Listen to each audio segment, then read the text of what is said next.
Quel est le lien entre des uniformes scolaires, la livraison de colis au Vendredi fou et les patates? Vous allez le découvrir à travers cet épisode IA Québec par le Conseil de l'innovation du Québec.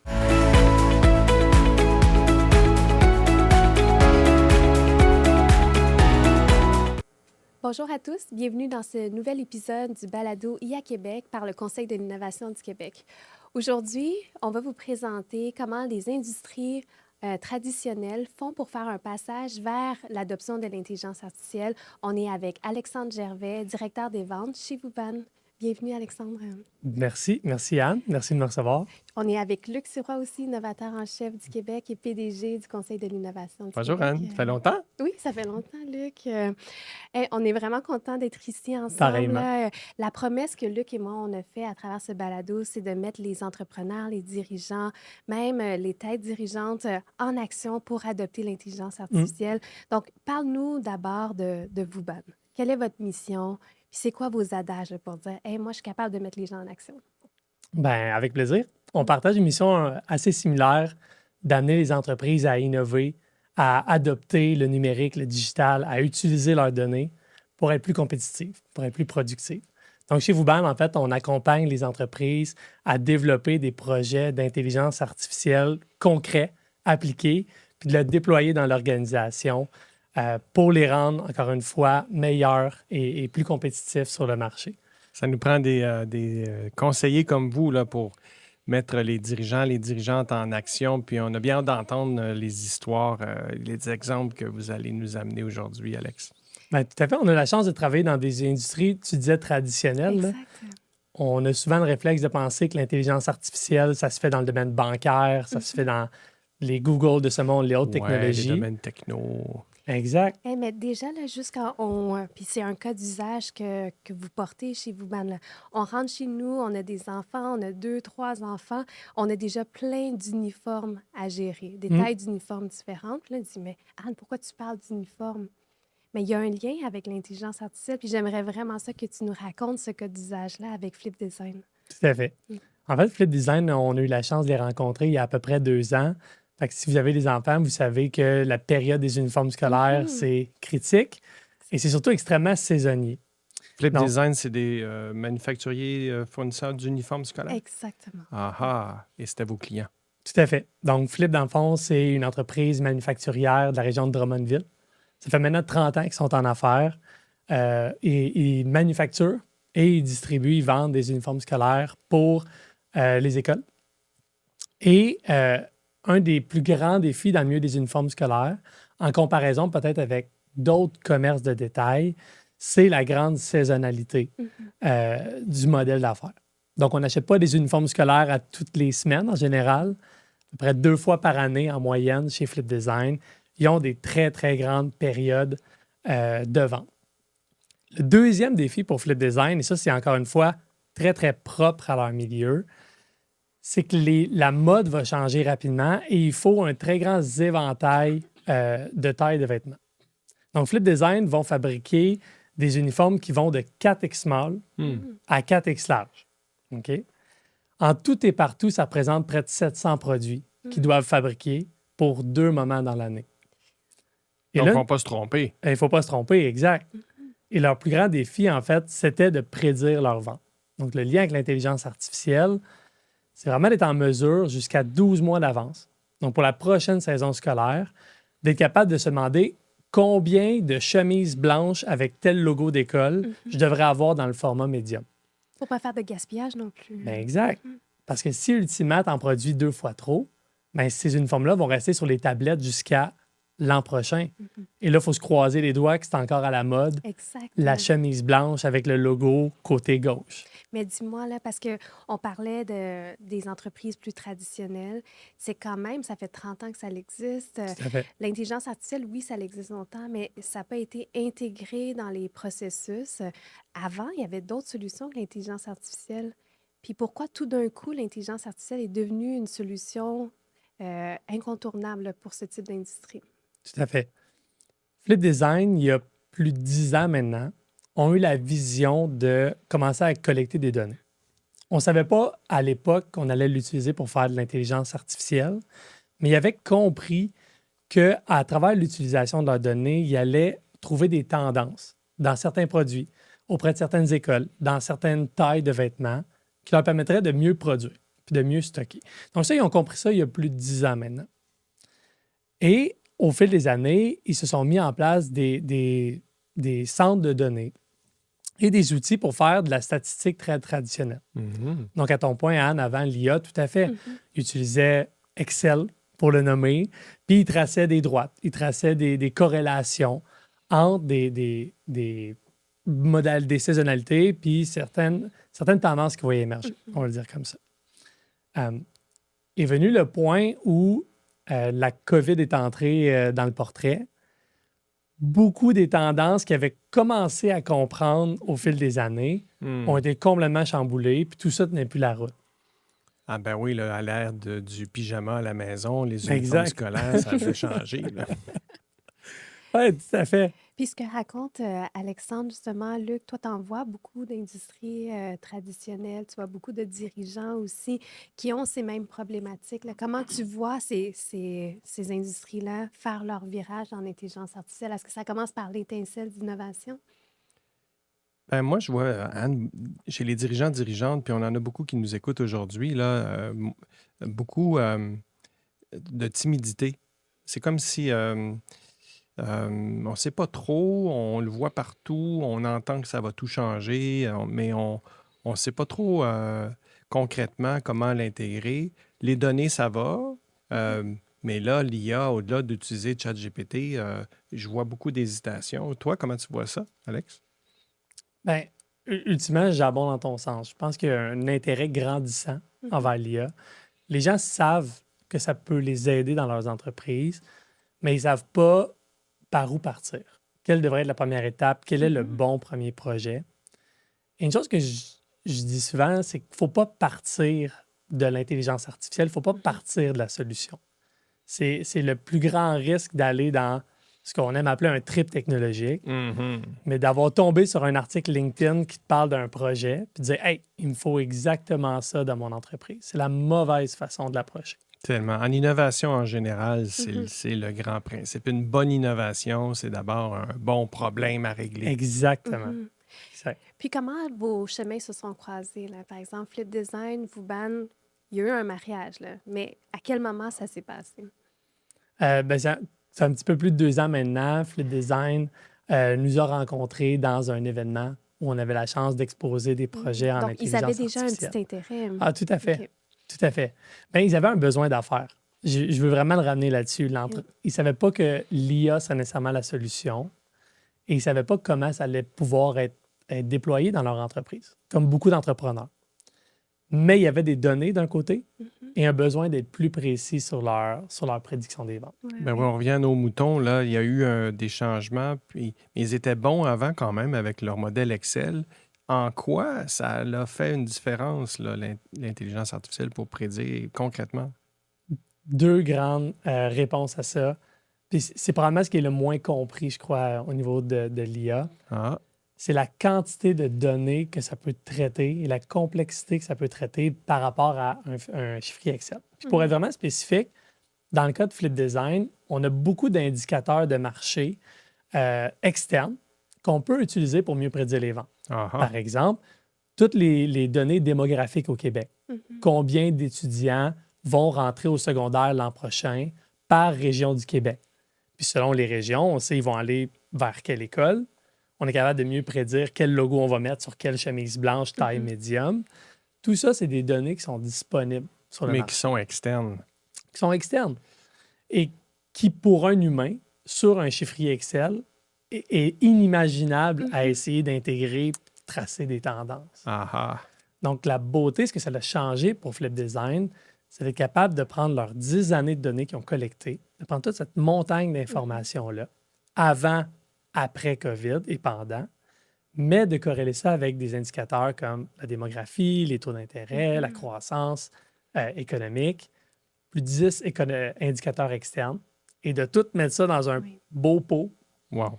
qu'on laisse l'IA Puis humainement, on définir. n'aurait pas pu le calculer, justement. Tu sais, je pense qu'il y a beaucoup de Impossible. choses qu'on sait par expérience, parce que quand tu es un PDG ou ça fait longtemps que tu es dans l'industrie, tu le sais exactement à quel moment il y a une recrudescence de naissance. Tu dis, dans 5 ans, ils vont tous aller à la maternelle. Mais là, tout d'un coup, tout ce que tu sais par expérience, mais tu es capable d'avoir une donnée intelligible dans laquelle tu es capable de prendre une Ah. action, là. Aujourd'hui, le rêve de Flip Design, c'est de produire qu'une seule fois par année. Et ça change tout pour un manufacturier qui a plus de 700 produits, parce que sinon, tu dois produire plusieurs fois des petits lots. Et n'importe quel manufacturier qui nous écoute sait que produire en petits lots nécessite beaucoup de temps d'installation machine, Exact. des inventaires beaucoup plus grands. Donc, le rêve de Flip Design a toujours été de produire une fois par année pour répondre à 2 pointes dans cette Puis même à année. la juste quantité aussi. Exactement. Parce que chaque manufacturier sait aussi qu'il y a un coût d'entreposage. Quand tu entretiens puis quand tu entreposes des items que tu n'as pas besoin, ça a un coût aussi pour ton entreprise, un coût opérationnel. Donc, c'est vraiment intéressant de voir qu'il y a toute cette excellence opérationnelle, cette performance-là, puis cette précision-là grâce à l'intelligence artificielle. Puis, tu sais, ça s'applique aussi aux uniformes, mais ça s'applique, l'industrie manufacturière au Québec, elle est Tout à très, très fait. grande. Donc, même en dehors des uniformes, l'industrie du vêtement peut vraiment s'inspirer de cet exemple-là. Ou l'industrie du commerce au détail. Exact. Je me projette dans le monde de l'agroalimentaire où là, les éléments ont une date de péremption, d'avoir les bonnes quantités de ce qui va se vendre sur les tablettes au bon prix, au bon moment. Ça doit être un cauchemar pour les dirigeantes que vous arrivez à résoudre avec vos outils d'intelligence artificielle, Tu vous-même. sais, tu parles de l'industrie alimentaire, puis je pense qu'il y a une autre industrie traditionnelle, vous aidez aussi, là. Tu sais, on entend souvent parler, puis je vais te laisser les nommer, là, mais je pense que tu as un autre exemple très intéressant, Alexandre. Pour moi, une autre entreprise qui est vraiment un chef de file en innovation au Québec, c'est Patate Delbecq, qui est dans la région de Saint-Ubalde, qui est juste près au nord de Trois-Rivières, là, entre Trois-Rivières et Québec. Ben oui, puis pour les dirigeantes qui nous écoutent, là, c'est un exemple qui est souvent cité, mais là, ça vaut la peine de l'expliquer parce qu'on entend parler de ça, Patate Delbecq, dans un contexte d'innovation technologique. Pourquoi? Bien, Patate Delbecq, c'est une entreprise de patates. Partons avec ça. Donc, on se parle d'entreprise traditionnelle. Producteur, cultivateur. Producteur, emballeur de patates fraîches, dans le fond, pleines. Et Là, c'est traditionnel, hein, au ras des pâquerettes. exactement, exactement. Puis ça, on s'en rend pas compte, mais Patate Delbecq, qui est juste ici au Québec, est un des plus grands producteurs en Amérique du Nord de patates. Et peut-être petite question pour toi, Luc. Le Canadien moyen, combien de livres de patates par année Hey, c'est une est-ce bonne qu'il mange? question. Mais il me semble que ça fait partie des aliments de base de tout Canadien. Tout à fait. Donc, ça doit être une grosse quantité. C'est 115 livres de patates par année qu'on mange. Par personne? Par personne. Ben, beaucoup de voyons poutine, donc. Tout à fait. Fait que ça en fait de la patate à produire. Ah, là, je comprends là, bien des choses. Fait que le défi de Patate Delbecq, qui doit répondre à toute cette demande-là, grosso modo, ben, un des processus les plus critiques, c'est le contrôle de la qualité. Tout à fait. Donc, différents clients vont avoir différentes exigences sur la taille des patates, mais aussi l'aspect visuel des patates.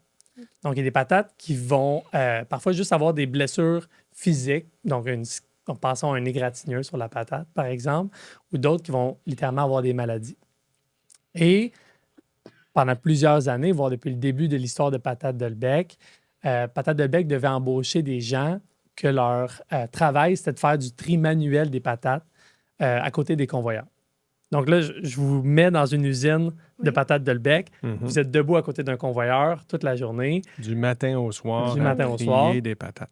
Exactement. Visuellement, là, tu utilises tes yeux que pour ça. Là. Tout à fait. C'est des centaines de livres à la minute qui passent. Et là, il faut regarder les patates. Et il faut trouver des tout petits défauts sur les patates qui pourraient indiquer une maladie, qui fait que cette patate-là n'est pas comestible. Là, il faut prendre la patate et l'éjecter du processus toute la journée. Ça a l'air passionnant. Passionnant, tout à fait. C'était un grand... c'était des postes difficiles à combler. Partons juste avec ça. Tout à fait. Difficile à combler, c'est un processus qui était très coûteux et évidemment prône à l'erreur. Donc, le besoin de Patate Delbecq, qui est arrivé avec nous pas en regardant l'IA, qui est arrivé vers Vouban en énonçant sa problématique d'affaires qui est mon contrôle de qualité est un de mes principaux goulots d'étranglement, ça me coûte extrêmement cher. Comment est-ce que je peux le rendre plus efficace? Oui. Et aujourd'hui, ce qu'on a fait avec Dolbec, c'est qu'on a installé des caméras. Pensez à un peu votre caméra de cellulaire, mais version industrielle, par-dessus les convoyeurs à patates. Et aujourd'hui, on entraînait une intelligence artificielle sur 66 000 images de patates, où chacune des patates a été, on a dit, labellisée dans le milieu. Fait que 66 000 fois, on a dit, ça, c'est une bonne patate, ça, c'est une patate malade de tel type, ça, c'est juste une égratignure. Vous l'avez entraîné avec la donnée existante. Tout à fait. Ce qui nous a permis d'entraîner un modèle qui, aujourd'hui, trie les patates à plus de 95 de précision. Puis les gens, en fait, les postes qui n'arrivaient pas à être comblés, bien, ont pu être comblés par l'intelligence artificielle. Ici, tu parles de la vidéo par vision. Là, donc, vraiment, là, ce qu'on voit ici, c'est que les gens peuvent se retrouver une valeur ajoutée, profitable à l'organisation, mettre leur expertise ailleurs aussi. Mais quand il y a un trou d'expertise, bien, elle a pu être comblée par l'intelligence artificielle. Donc, c'est super intéressant. Peut-être, si tu me permets de rebondir sur ce que tu as dit, un des plus grands mythes de l'IA, selon moi, c'est que la technologie va remplacer les emplois, dans le fond. Que l'IA va nous remplacer puis qu'on n'aura plus de travail d'ici 10 ans. Bon, on l'entend beaucoup. On l'entend énormément. Et on voit qu'on nous dit que 60 des métiers vont être impactés. Donc, oui, la question se pose. Et la crainte est légitime. Mais aujourd'hui, la position dans laquelle on est au Québec, c'est qu'on est dans une pénurie de main-d'œuvre qui est tellement importante qu'un manufacturier ou un producteur comme Patate Dolbec, on ne va pas remplacer les emplois des gens qui triaient sur les lignes de production. Aujourd'hui, on a juste de la misère à avoir des personnes pour répondre à la demande. La plupart des manufacturiers et des entrepreneurs qui nous écoutent, ce que j'entends beaucoup, c'est que le carnet de commandes est plein. Puis on a de la difficulté à répondre au carnet de commandes. Puis on n'a plus assez de personnes aujourd'hui pour répondre à ce carnet-là puis assurer notre volume de vente. Donc aujourd'hui, ce qui est arrivé chez Patate Dolbec, c'est que les gens qui trient manuellement ont aujourd'hui des postes plus intéressants et à valeur ajoutée pour l'entreprise. Puis eux-mêmes, une valeur ajoutée. Tu veux toujours être pertinent quand tu es un employé. Tu veux contribuer de façon intellectuelle. Tu veux contribuer par ton expertise. Donc, c'est vraiment une belle façon de venir utiliser l'intelligence artificielle pour aider à la mobilisation des employés. Puis parfois, on ne le voit pas de cette façon-là. Donc, c'est une belle façon d'amener. Puis si je peux me permettre, Anne, dans des exemples dans plein d'industries et des régions, ce qu'on voit, les données montrent que les entreprises qui innovent, investissent dans la technologie, ont augmenté leur productivité, donc des plus grandes marges de profit, pouvoir augmenter les salaires. Et dans des industries où il y a une pénurie de main-d'œuvre, comme la construction, dans l'anaudière, par exemple, moi, je suis fasciné de voir comment ces entreprises-là ont réussi à vivre avec une pénurie de main-d'œuvre, donc avec beaucoup moins d'employés, réussir à augmenter leur vente et à mieux payer leurs employés. Exact. Et c'est très mobilisateur pour les employés qui s'impliquent dans des projets technologiques. Tu parlais de 60 des emplois qui vont être transformés. Je reviens sur Patate Dolbec. Afin d'entraîner un modèle qui est bon à trier des patates, il faut être un expert en patates pour être capable de fournir cette connaissance-là. Et dans le cadre du projet, Patate Dolbec a mobilisé une experte qui s'appelle Isabelle, qui travaillait depuis plus de 10 ans chez Patate Dolbec à faire du tri, qui n'est pas une personne technologique en tant que telle, mais Isabelle s'est approprié ce projet-là. Elle a travaillé avec nos doctorants en intelligence artificielle, main à main, si vous voulez, puis elle nous a apporté toute cette expertise-là en patate. Elle l'a aidé à labelliser les documents, les images. Et aujourd'hui, chez Dolbec, c'est Isabelle qui est la propriétaire, si on veut, de toute cette machine-là, qui l'entretient, puis qui rallie les troupes de tous les autres employés chez Dolbec autour de quelqu'un à l'interne qui a embrassé la technologie, qui l'adopte et qui la comprend. Elle incarne, si je comprends bien, là, la transformation positive et comment on peut avoir un travail intéressant, renouvelé, avec une nouvelle mission dans un monde de technologie. Vous appréciez ce que vous êtes en train d'écouter? N'hésitez pas à partager le contenu du balado sur vos réseaux et de vous abonner à nos différentes pages. De retour vers l'épisode en cours. C'est tellement important pour les entrepreneurs de définir son ou sa championne qui va prendre Ah en oui? charge. Ah, c'est très important. Parce qu'ultimement, la technologie, on peut la développer. Mais un coup qu'elle est développée, il faut qu'elle soit utilisée puis adoptée si on veut vraiment avoir le retour sur investissement OK, de notre bien, je projet. retiens ça comme un truc pour nos dirigeantes qui nous écoutent, de s'assurer d'avoir notre champion, notre championne de technologie dans l'équipe. Tout à fait. Puis au départ, c'est pas nécessairement une championne en technologie ou un champion en technologie. Pas C'est du tout. un champion ou une championne dans son domaine d'affaires. Donc, dans le cas d'Isabelle, elle était experte dans la patate, puis dans Exact. l'identification des maladies de la patate. Puis là, tout d'un coup, mettre à profit à travers la technologie. Donc, parfois, les entrepreneurs, les dirigeants se trompent aussi à vouloir identifier la personne technologique, mais c'est plutôt l'expert en la matière qu'il faut identifier en premier, puis intéresser par la suite à la technologie. C'est Donc, exactement ça. oui. Je vais Très bien rebondir sur ma question Oui. parce que je pense que tu as d'autres exemples qui peuvent percer l'imaginaire. Donc, je ne sais pas si tu as un exemple en tête d'une entreprise traditionnelle qui a fait un virage vers l'intelligence artificielle. Mais oui, tout à fait. Je vais donner un exemple qui est très récent. En fait, on vient tout juste de passer la période du Boxing Day. Oui. Donc, juste l'avant, l'après-Noël. On a la chance de travailler avec une entreprise qui s'appelle Nationex, qui livre oui. des colis partout au Québec et également en Ontario. Pour ceux qui ne connaissent pas Nationex, je vous invite fortement à aller voir ce qu'ils font. Ils sont en train d'électrifier complètement leur flotte de transport partout au Québec. On les voit dans les rues, leurs grands camions de livraison Exact. électrique. Elle est souvent dans ma rue, devant ma porte. Donc, bon. Ouais, c'est des beaux camions verts, Exact. électriques, verts et blancs. Nationex, c'est une entreprise purement québécoise, très innovante, qui est dans une industrie qui est extrêmement compétitive. Donc, imaginez compétitionner contre des FedEx, des UPS de ce monde, Purolator. Ah, je peux pas imaginer, non. C'est un champion québécois qui compétitionne contre des géants. Ça, c'est la vérité. Mhm. Et un des facteurs les plus déterminants pour Nationex, c'est une partie d'avoir le meilleur coût de livraison du colis. Lorsque tu gères tes coûts efficacement, tu es capable de livrer le colis au plus faible prix possible. C'est généralement toi qui retiens le projet. Aujourd'hui, Nationex amène beaucoup plus que ça avec des colis verts, des colis éco-environnementaux avec leurs camions électriques. Mais ultimement, ça reste qu'il faut être très serré sur les coûts. Livrer un colis chez toi, Anne, lorsque le camion de livraison est déjà plein, d'ajouter un seul colis à un camion plein, ça ne coûte pas grand-chose. Mais d'aller livrer un colis chez toi alors que le camion est presque vide, puis de juste livrer le colis pour toi, c'est extrêmement coûteux. Exact. Donc, ultimement, il faut être précis. On revient un peu à l'exemple de Flip Design. Il faut être précis sur les ventes à venir pour être sûr qu'on a le bon nombre de camions sur la route, avec le bon nombre de chauffeurs sur la route, et qu'on a les bonnes routes optimales pour optimiser, réduire le kilométrage et optimiser les livraisons par camion. Quel problème énorme. On parlait de problème à résoudre d'abord. Là, celui-là, il est monumental. C'est très, très, très important, puis c'est critique au modèle d'affaires.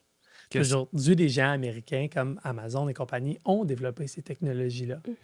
Donc, on a une entreprise Nationex qui doit innover, puis qui doit adopter ce qui est aujourd'hui l'intelligence artificielle pour mieux prédire ses ventes.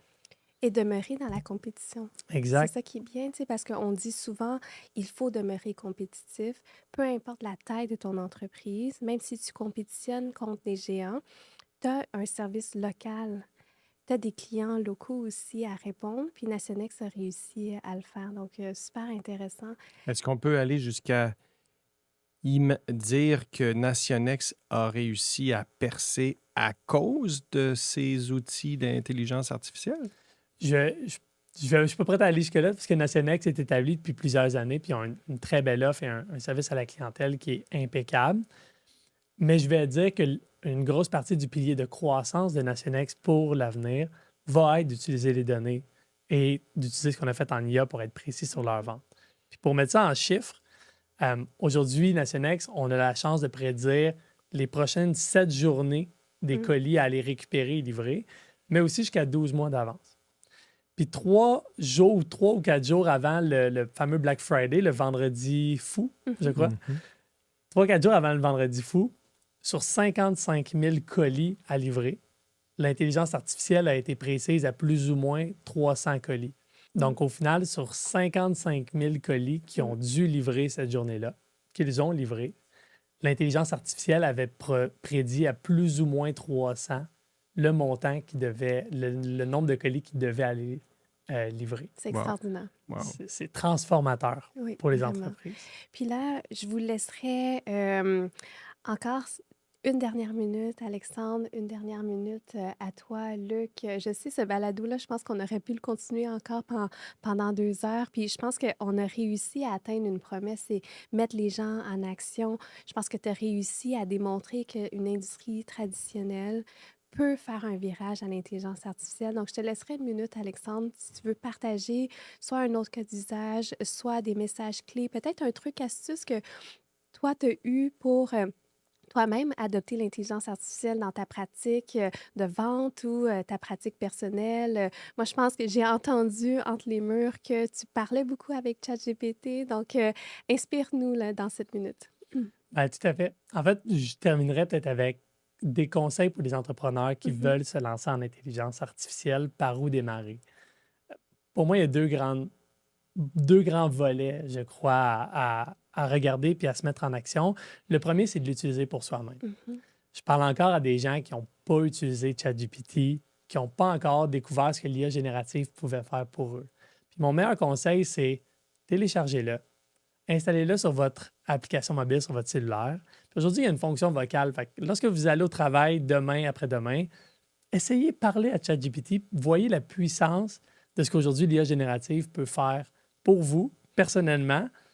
Puis ça va vous commencer à vous donner des pistes de ce que ça peut faire pour votre entreprise. Puis ça m'amène au deuxième volet. Aujourd'hui, l'intelligence artificielle va beaucoup plus loin que d'utiliser ChatGPT pour rédiger un courriel ou faire sa liste d'épicerie lorsque vous revenez du travail. La valeur pour l'entreprise est beaucoup plus grande. Mais là où on doit démarrer, c'est pas en regardant les solutions, mais c'est en faisant une réflexion sur quels sont les plus grands problèmes qu'on doit adresser dans l'entreprise. Où est-ce que ça nous fait mal? Et quelles sont les solutions qu'il pourrait avoir sur le marché pour ça?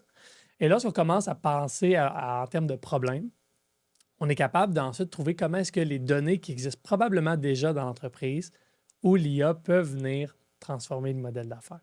C'est comme ça qu'on a eu la chance de commencer avec Flip Design, Nationex, Patate Delbecq. Tu parles de données. Flip Design avait 10 ans de données dans des fichiers Excel et tout, mais qu'est-ce que l'entreprise fait si tout à coup elle se rend compte qu'elle n'a pas eu cette étincelle-là 10 ans auparavant? Commencer à en collecter. Numéro 1. Commencer à structurer son entreprise pour collecter des données, c'est super important. Mais ne pas s'arrêter à ça. Parce qu'aujourd'hui, avec l'IA générative, il y a des cas d'usage qu'on peut déployer, qu'on n'a pas besoin de données préalables. Je pense à la construction. Aujourd'hui, on aide des entreprises à analyser tous les appels d'offres qui sont publiés sur le marché, au Québec comme ailleurs, et d'identifier des appels d'offres qui les intéresseraient, qui seraient propices à leur entreprise. Tout ça, c'est des données externes. C'est des données externes, c'est public, c'est disponible. Donc, on n'a pas besoin d'avoir des données préalables. Exact. Moi, j'appelle ça faire de l'IA en périphérie avant de faire de l'IA dans ton cœur de métier. Donc, tu t'habitues à travers d'autres transversales dans ton organisation à l'utiliser. Ça te fait poser des bonnes questions sur ta gouvernance. Ça te fait poser des questions sur l'identification de ces champions-là prêts à rentrer dans cette aventure d'intelligence artificielle. Justement, les appels d'offres, comme tu dis, il y a d'autres données ouvertes. Il y a la donnée météo qui peuvent t'aider peut-être. J'étais fasciné par une rencontre que j'ai faite avec une entreprise de livraison de bière aux îles de la Madeleine qui avait réussi à décupler sa productivité par l'analyse des données météo. Ça avait quelle quantité mettre sur les tablettes, à quel moment. Parce que la météo avait un impact sur la quantité de bière aux îles de la Madeleine. Exactement. J'y crois. Exactement.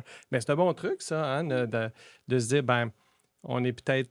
c'est peut-être l'occasion, justement, de faire le pas en avant quand on a peut-être pas un peu tardé avec sa transformation numérique. L'IA peut peut-être nous faire un bon leapfrog, comme on dit en anglais, grâce aux données externes puis à l'intelligence des marchés. Oui, tout à fait. Puis la dernière minute à toi, Luc, là, pour un mot pour les dirigeants, un mot pour les entrepreneurs. Ben écoutez, moi, à t'écouter, Alex, je me rends compte, puis je l'avais dit en ouverture, c'est important d'avoir des gens pour nous conseiller.